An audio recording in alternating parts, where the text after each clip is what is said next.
In this video, we'll walk you through the simple steps to edit an offer made to a customer Flex service request. Open the Ayuda app and navigate to the Flex tab. Tap on Active Ayudas to view your pending jobs.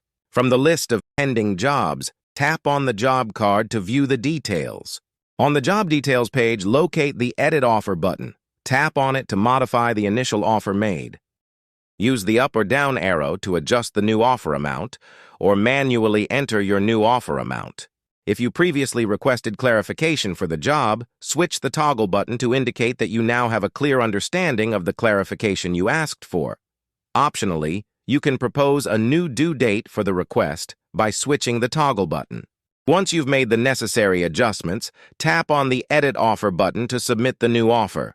Alternatively, tap on Dismiss if you decide not to proceed with editing the offer.